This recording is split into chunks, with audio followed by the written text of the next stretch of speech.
hivi na waona hawajafika. Niseme ya kwamba tumebarikiwa na watoto wengi.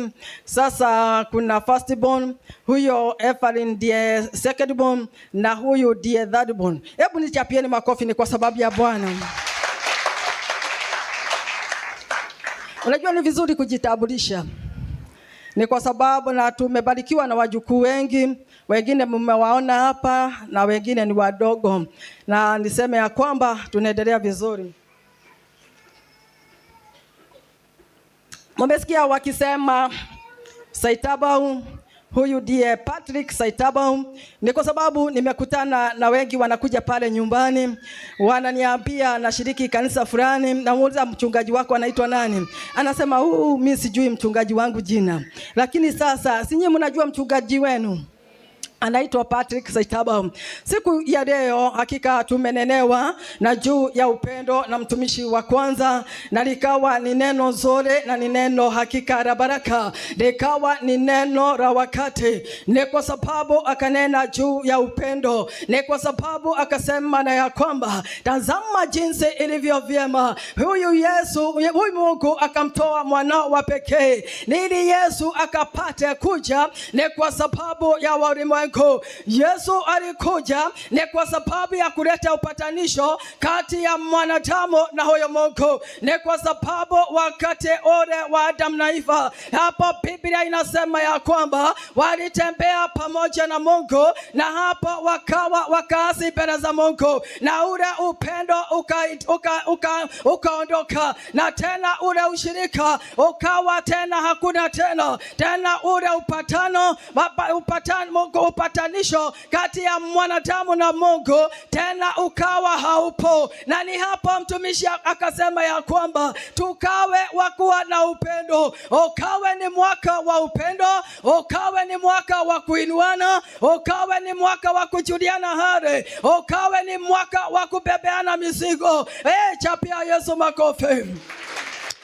Ni kwa sababu akasema ati pasipo upendo hatutamuona huyu Yesu. Kanisa hatutamuona huyu Baba pasipo na upendo. Neno la Mungu linasema, unawezaje sema ya kwamba unampenda Mungu na yule ambaye unamuona kwa macho umpende? Biblia inasema wewe ni muongo na waongo hawataingia katika ufalme wa mbinguni. Tena neno likasema, kama unasema unampenda Mungu na umpendi unamtazama na kwa mayo macho, wewe ni muuaji. Na Biblia inasema wauaji hawana sehemu katika ufalme wa Mungu. Simchapia Yesu makofi.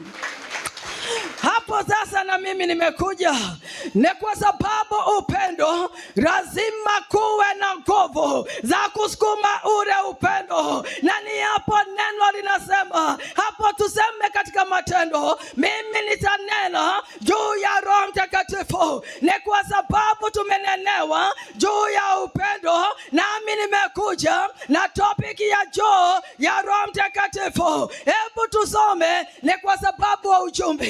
Kuna wakati nilisomaga tena mara hapa, lakini niliponenda mbele za Mungu, Mungu akaniambia Roho Mtakatifu, na akanipa tena maandiko. Hebu tuingie katika Matendo ya 2, Baba John ukitusomea. Reposhente. Ni kwa sababu tumeokoka, na kuokoka kule tumeokoka, tusipokujazwa Roho Mtakatifu hakika hatutaweza hii safari. Safari itakuwa ngumu, safari itakuwa ndefu tusipokubali kujazwa huyu Roho Mtakatifu. Hebu tuangalie jinsi Yesu wakati alipokuwa akipaa akaambia wanafunzi wake wafanye nini. Tusome hapo Matendo 2. Matendo ya Mitume sura ya 2 kuanzia mstari wa 1. Hata ilipotimia siku ya Pentekoste, walikuwako wote mahali pamoja.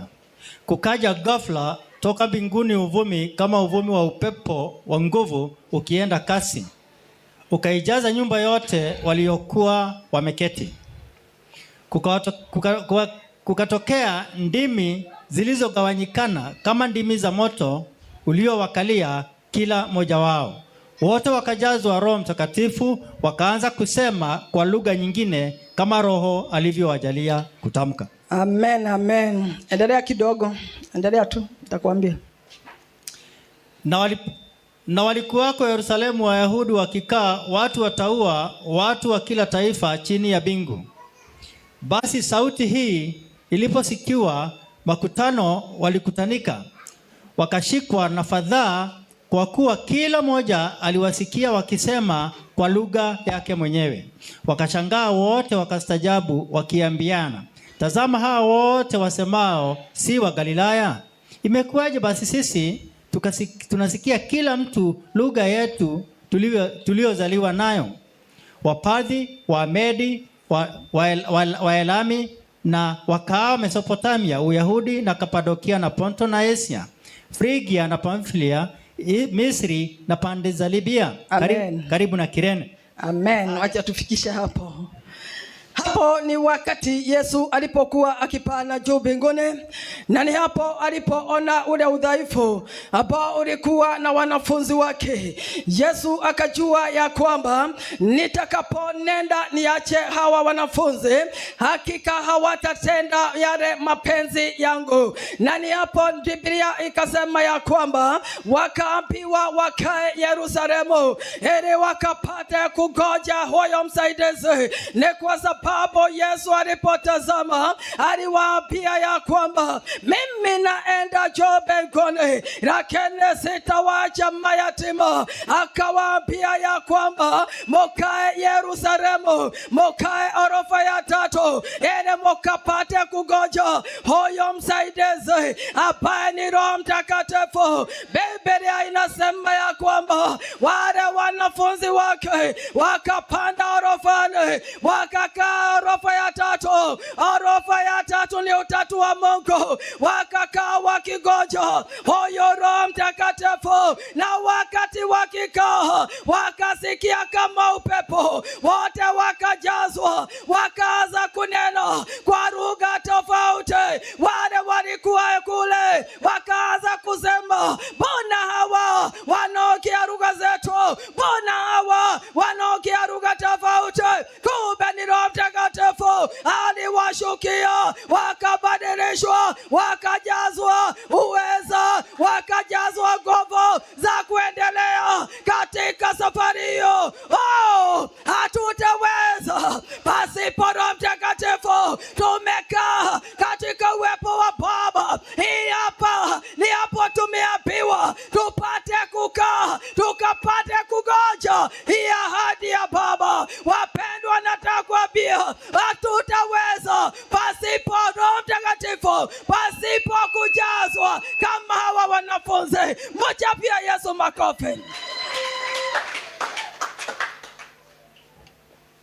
Kwa sababu hawa, unaona, hata wakati wa Petero, wakati Yesu alikuwa anaenda kushikwa, Petero alitoa yule joho, alitoa ule upanga, akakata mmoja wa wale waasi sikio, na Yesu akatazama, akaona ya kwamba hawa wanafunzi wangu, wacha niwape msaidizi, wacha niwape msaidizi. Na wewe mpendwa, ni sisi wanafunzi wake Yesu Kristo, tunaambiwa ya kwamba tukapate na kutulia, tukapate na kumwomba Baba ili akawe wa kutupa huyu msaidizi ambaye ni Roho Mtakatifu. Wapendwa, hatutaweza pasipo Roho Mtakatifu. Ni kwa sababu tamaa za mwili zitainuka, mambo machafu yatainuka ndani yetu. Tutaenenda kwa mwili na tutatimiza tamaa za mwili. Tamaa za mwili tutazitenda tusipokubali kujazwa Roho Mtakatifu. Hebu mchapie Yesu makofi. Huyu Roho Mtakatifu ni Roho, ni Mungu, ni nafsi. Na ni hapo walipoambiwa, tazama, walianza kunena kwa ndimi mpya, wakapokea nguvu, wakapokea ujasiri, wakatoka, wakaanza kuhubiri habari njema. Neno la Mungu linasema wanaume 1000 wakaokoka, wa Yesu. Wapendwa, nataka kuambia huyu Roho Mtakatifu anapoingia ndani yako unakuwa na ujasiri. Roho ya uoga inaondoka, roho ya masengenyo inaondoka, roho ya dhambi inaondoka. Roho Mtakatifu anakuwa wa kucontrol. Hebu mchapie makofi. Ni kwa sababu huyu Roho Mtakatifu ndiye anayetusaidia tena kuomba. Hatujui kuomba ipasavyo, lakini Roho Mtakatifu ndiye anayetusaidia kuomba mbele za Baba. Ni kwa sababu Roho Mtakatifu anaugua mbele za Baba akituombea. Biblia inasema ya kwamba wewe mpendwa, unapokubali kujazwa Roho Mtakatifu, utembee ndani ya Roho, unene ndani ya Roho, usifu ndani ya Roho, ubiri ndani ya Roho, unakuwa wa kumpendeza Mungu.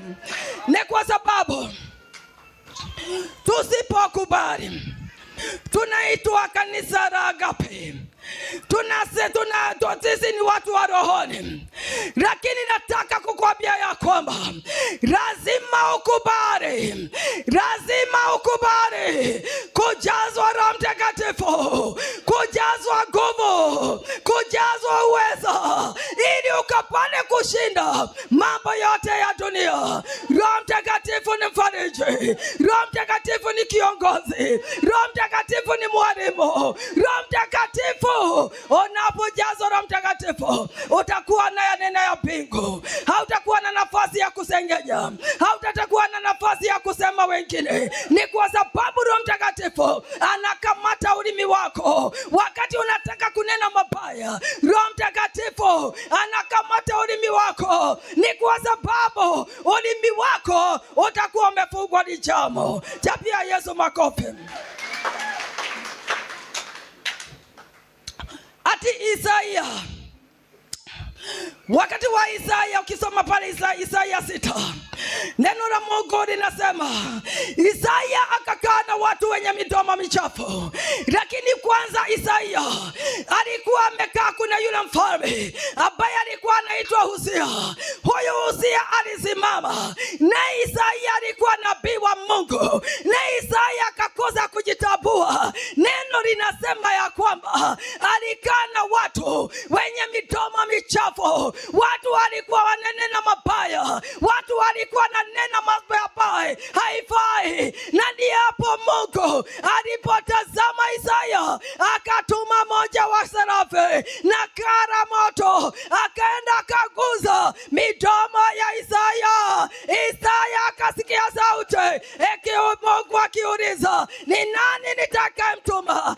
Isaya akabadilishwa kara moto. Roho Mtakatifu akawa wa kuamuka na kufanya kazi ya Bwana. Wewe mpendwa, sijui umekaa namna gani. Ni kwa sababu ukiongozwa na mwili hakuna mahali utaenda, lakini ukikubali huyu Roho Mtakatifu aingie ndani yako, hakika utafurahia, utatembea. Okira baba shintari ya mamazo rikantara baba shantoro bobozia.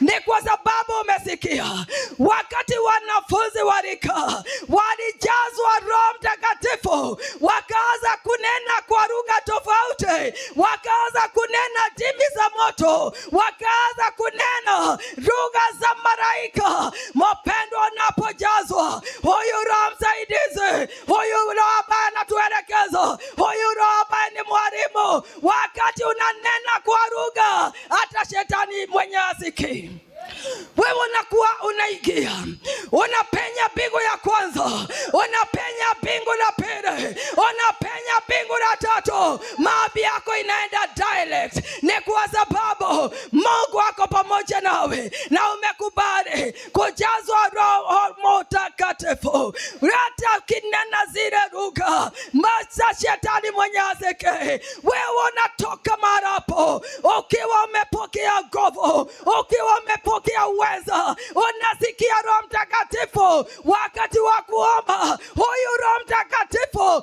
anakukumbusha masaa ya kuomba, anakukumbusha masaa ya kwenda katika nyumba ya Mungu, anakukumbusha masaa ya ushirika.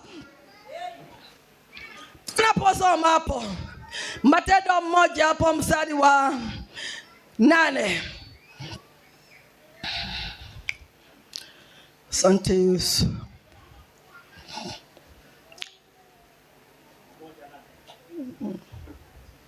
Matendo ya Mitume 1:8.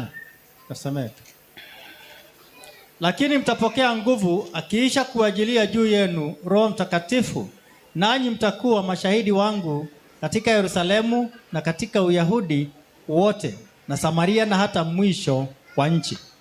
Amen, amen.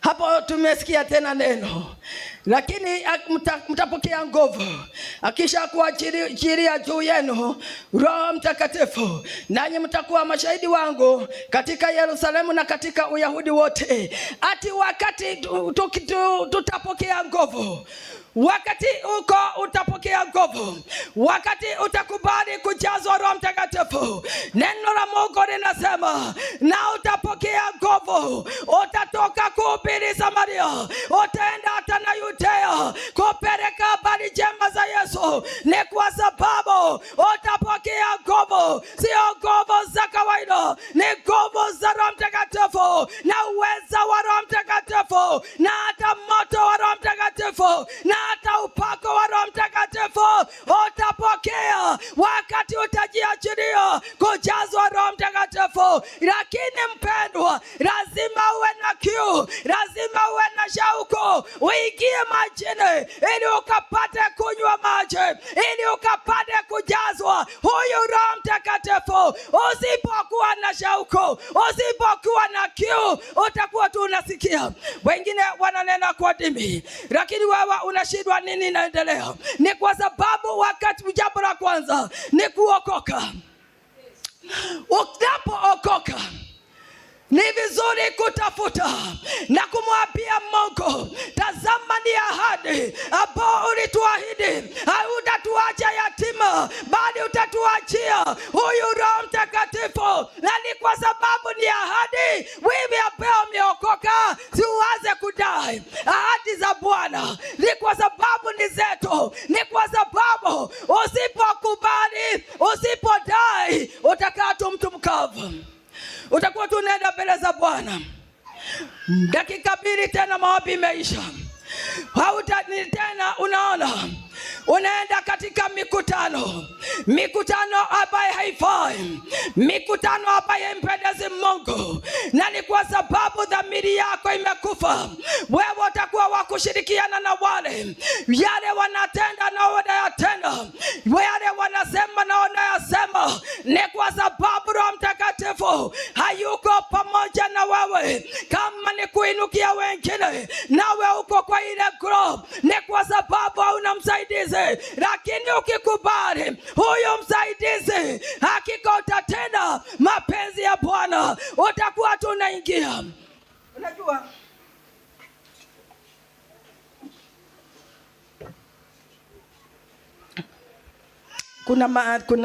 kuna chama tunaendaga, na ile chama ni nzuri, na ni kwa sababu ni ya kusaidiana.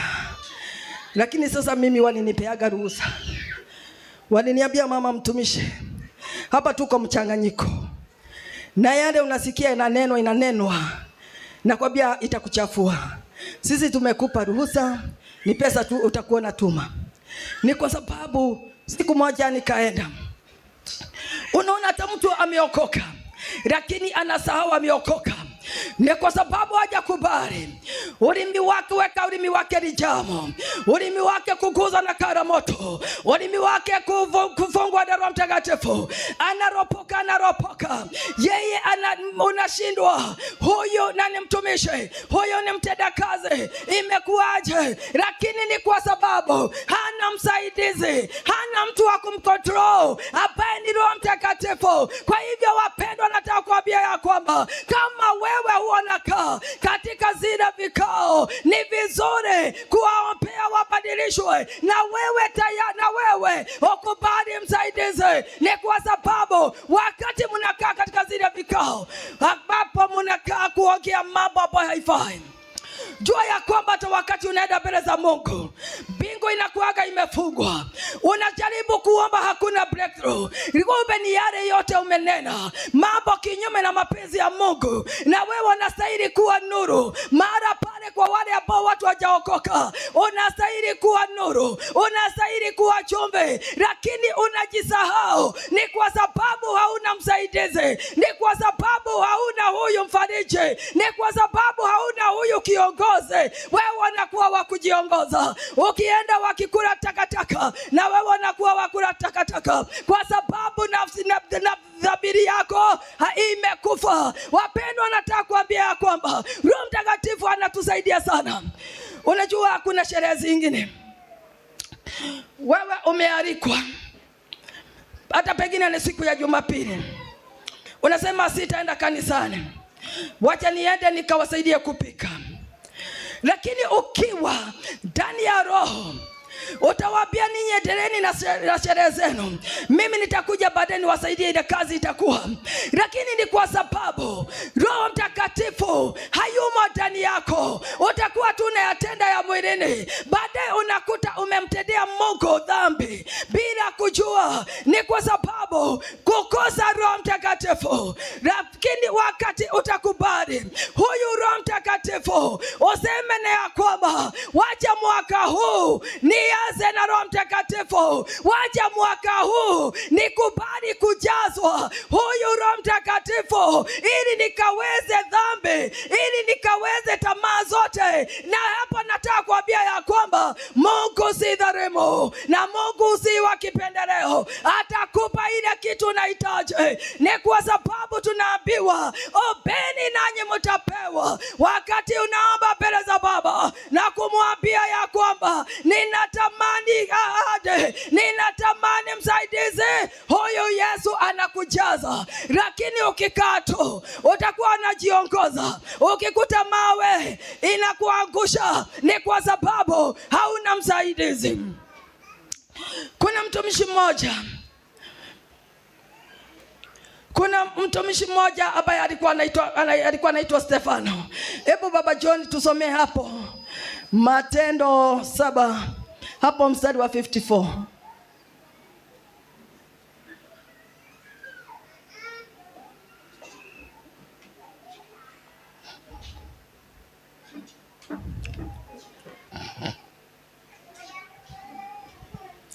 Matendo ya Mitume 7 mstari wa 54.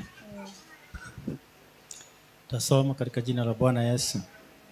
Basi waliposikia maneno haya, wakachomwa mioyo yao, wakamsagia meno. Lakini yeye akijaa Roho Mtakatifu akakaza macho yake akitazama mbinguni, akauona utukufu wa Mungu, na Yesu akasimama upande wa mkono wa kuume wa Mungu. Akasema, tazama, naona mbingu zimefunguka na Mwana wa Adamu amesimama mkono wa kuume wa Mungu. Wakapiga kelele kwa sauti kuu, wakaziba masikio yao, wakamrukia kwa nia moja. Wakamtoa nje ya mji, wakampiga kwa mawe. Nao mashahidi wakaweka nguo zao miguuni pa kijana moja aliyeitwa Sauli. Wakampiga kwa mawe Stefano, naye akiomba akisema, Bwana Yesu, pokea roho yangu. Akapiga magoti, akalia kwa sauti kuu, Bwana usiwahesabie dhambi hii. Akiisha kusema haya, akalala. Na Sauli alikuwa akiona vema kwa kuuawa kwake. Amen, amen. Hapo tumesikia juu ya Stefano. Stefano alikuwa mtumishi wa Bwana, na tena alikuwa mtu ambaye amejazwa Roho Mtakatifu. Ni kwa sababu Stefano alitenda makuu, ni kwa sababu alitembea na miujiza na ishara, na tena akafanya kazi ya Mungu, ni kwa sababu alikuwa ameteuliwa. Lakini sasa kulifikia wakati Stefano akasema hapo 51, enyi wenye shingo ngumu, msiotahiri mioyo wala masikio, siku zote mnampinga Roho Mtakatifu kama baba zenu walivyofanya.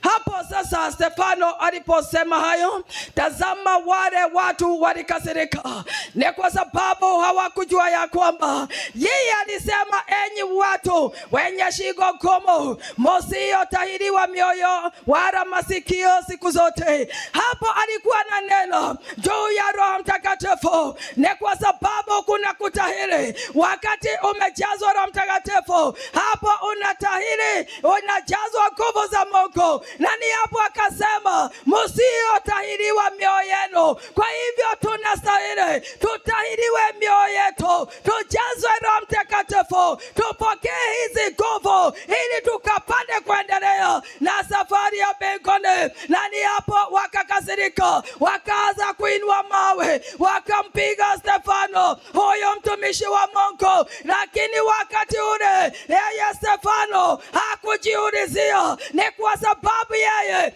alishuka na kunyenyekea, kwa sababu alijazwa Roho Mtakatifu. Wakampiga kwa mawe, huyo alikuwa anakuja anampiga yake, Stefano akapigwa mpaka akamalizwa. Lakini akasema, Baba wasamehe hii dhambi ambao wametenda. Mpendwa, nataka kuambia ya kwamba pengine umekaa kama Stefano, mawe unarushiwa, upande huu ni mawe, lakini nataka kuambia inua macho yako juu, kwa sababu Stefano aliinua macho yake juu, akaona mbingu zimefunguka, akamuona Yesu amekaa mkono wa Mungu Baba. Hata kama watapigwa kama mawe, hata kama watakutenga, hata kama watakudhihaki, wewe kama Stefano, inua macho yako juu, mahali msaada wako unatoka. Mpendwa, usijiulizie, kwa sababu huyu Stefano hakuna mahali tumesikia ati naye alichukua jiwe kuwarushia. Yeye alishuka tu akanyenyekea, na anapigwa kwa mawe ni kwa sababu ya kunena haki, anapigwa kwa mawe ni kwa sababu ya kunena ukweli. Lakini wakamuinukia wale watu walikuwa wanaongozwa kwa mwili, Stefano alikuwa rohoni na wale walikuwa mwilini, na ni hapo wakaanza kumpiga. Lakini akasema, naona mwana wa Adamu amekaa mkono wa kuume wa Mungu Baba. Hata na wewe usijali kama mawe unarushiwa, wewe shuka tu, inua macho yako juu, mwambie Baba, haya mawe mimi siwezi. Baba, wewe Baba nipiganie, wewe Baba nishindanie. Naye Mungu anakuja anakupigania, ni kwa sababu umemwambia vita siwezi. Lakini unapomwachia jemedari huyu Baba ripo shentari baba rikantara baba shandoro boboza bikantara mama yandoro rikantara bebe shandoro boboza. Mpendwa, usiwe wa kujiulizia. Ukiona mawe unatupiwa, pengine ni mawe ya kuchukiwa, pengine ni mawe ya kudharauliwa, pengine ni mawe ya kutengwa, pengine ni mawe ya kusengenywa, wewe inua macho yako juu, mahali msaada wako unatoka. Chapia Yesu makofi. Mungu awabariki, Mungu awatende mema. Karibu mtumishi wa Bwana malizie. Tamani sana kujazwa Roho Mtakatifu.